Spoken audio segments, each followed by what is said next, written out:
Bɔfoi Asaji ichukpa ke klen kuku ke ashikuku ni nyuma enumu ke eten Stefano shiɛmɔ ni osofo no gbele bi Stefano ake ani saji ne yemle na kailu ni ke anyemi menke atame yebu atoi anunya nyuma le jie ehekpo echon woche Abraham beni eyo Mesopotamia ni enako ebahi Haran ni ke lake je o shipon leno ke o weku mei atenke ashipon ni machon buleno keke ni eje ka de abile ashipon leno eya Haran ni beni echegbose le nyumo fale ke jeje ke baneke shipon ni nyeyono amroneno ni ehale no yelino ni jishipon ni shona ni tokota le motete shiwule shiake ike ahale ke shue ni baba ye isele ake ameno che numnile ebebi krapu shiboni nyumo kele yueji ake eshuele aya togbo ye manse shipon kuno ni afi amenyo jin ni awa ameyi afi uhai ejwe shinyumo ke makojo na kaiman ni ame asomole ni nusele ame ajeje ni ame abajami ye biene ni ekeketi afu he pamole hale ni nuhewo efo Isaac ni efoleketia ni nijikpa nole ni Isaac for Jacob ni Jacob hun fobli matemenyu make enyole ni be matemeile ke he kon hon Joseph kete Egypt shinyumukele ye ni ejiele ye emanehu ni fiami ni eha ehie banyam ni fe ni lelo ye Egypt manche Pharaoh hie ni ewole lumu ye Egypt kele dienche ewele feno shi homo ke amanehunu petemple ba Egypt ke Canaan shipon le feno ni wochemele nani ameye ni beni Jacob no ake abile ye Egypt le klen le echu wochemele kete ni noni jishi enyole nole Joseph ha enyemi mele yole ni Pharaoh humbale Joseph wekule ni Joseph chu ayakpe eche Jacob ke ewekule fe keba ameye yumai pao ke enumu ni Jacob yin ete Egypt nile ke wochemele ya gboye jen ake amegboyin le ba Shekem ni abato ameye funhe ni Abraham cheshikahi ye hamu bile ade ye Shekem lemni shimbeni be ni nyumo ba ye eshini ewu Abraham le no le shele man le shere ya me fire Egypt shipon leno ke ashibe yino ni manche koko ni le Joseph le bateshie Egypt manche ne eke wojakubi le yengam ni efe wochemele fon ake eha ameshira amebi abifabi ameshwe boni afe ni ameka hinjin na kambelem ni afomusi ni eheye feye nyumohie ni aleleye echewele nyoji ete ni beni ashele afonle Pharaoh bi yole ya wole ni elele ekele fele dienche ebi ni achon Mose Egypt ni lefe moko ni yo hiwale ye ewie moi ke enuchu moi amni beni eye afi nyumai edwele eba eye ake asra enyemi me Israel bile beni na ake afi amete moko efonle efa ni etomoni afiole efonle hi owele ni egbe Egypt nyule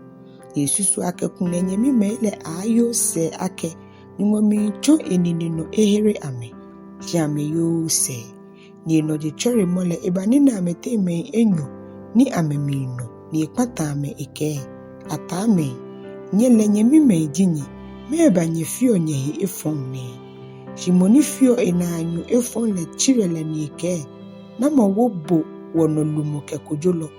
ani otao ake ogbe mitamobo ni nyele ogbe Egypt nyole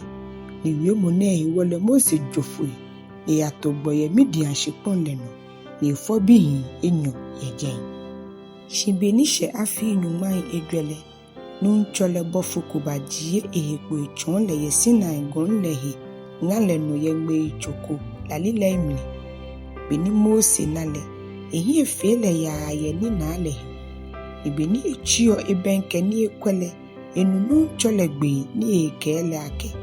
miji ochemei anyumole Abraham ke Isaac ke Jacob numole ni Mose hekpopo ni eka ake yakwe ninu chole kele ake jiemo otokuta ile ye unani eja ake heni udamole shipon kronkroni mina mima ni yo Egypt le amani humule amen joy do mole huminu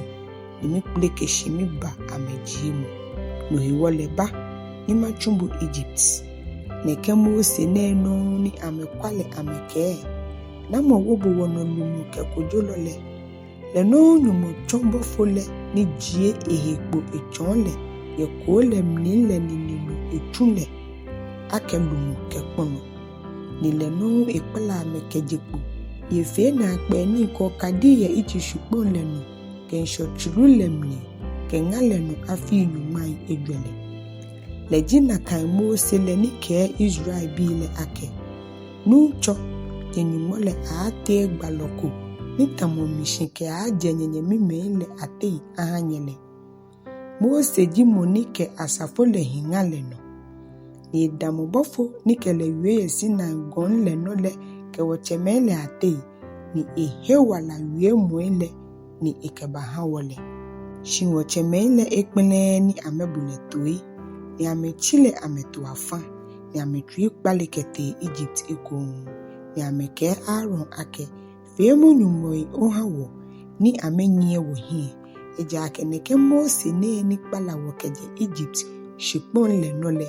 wole no ni efile akambele mni amefe china bi amaga ni amesha afole amehale ni amena amedienche amenini na nuchumu ile aijuju shinimochi ehikeje amehi ni enwe amehi ake ameja mweni tamoboni agma ye gbalo ile awololemni ake nye Israeli ani nye shakolwe afole kenie ni afole nye hami ye ngale no afi nyumai egwele dabida molo bule mo nye wojetere ke nye nyumore fan le munamile niji amagai ni nye shon ni nye ja amele si Babylon se malo nye ke ati wachemele hie odase bule ye ngale no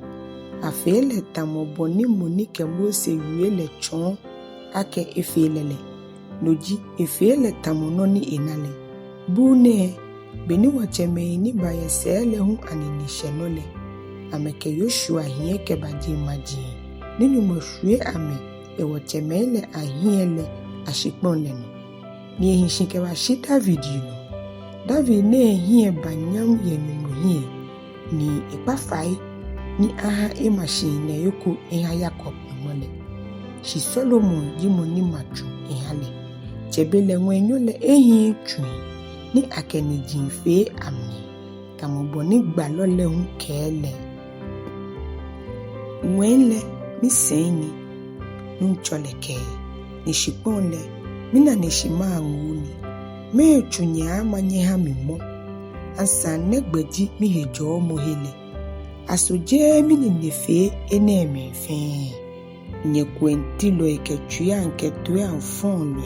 nyele dane nye kumu konkole na boni nye chemele fele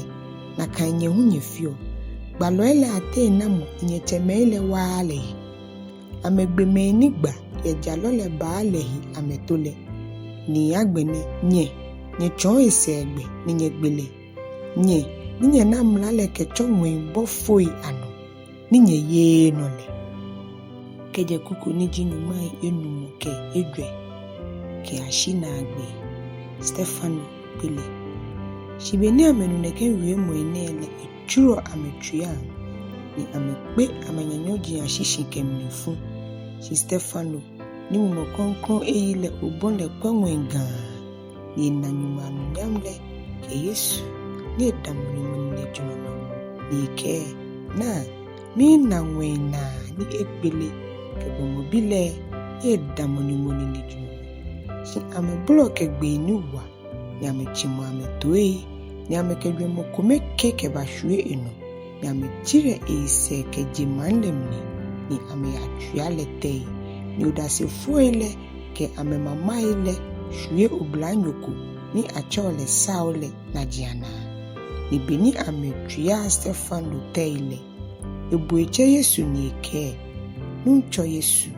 heremo mi mole ni kulashi ni ebukegbe ni wa ake nuncho ka awo ameneke eshane ehenyo ni beni eke nekele echomni ewo. Hallelujah.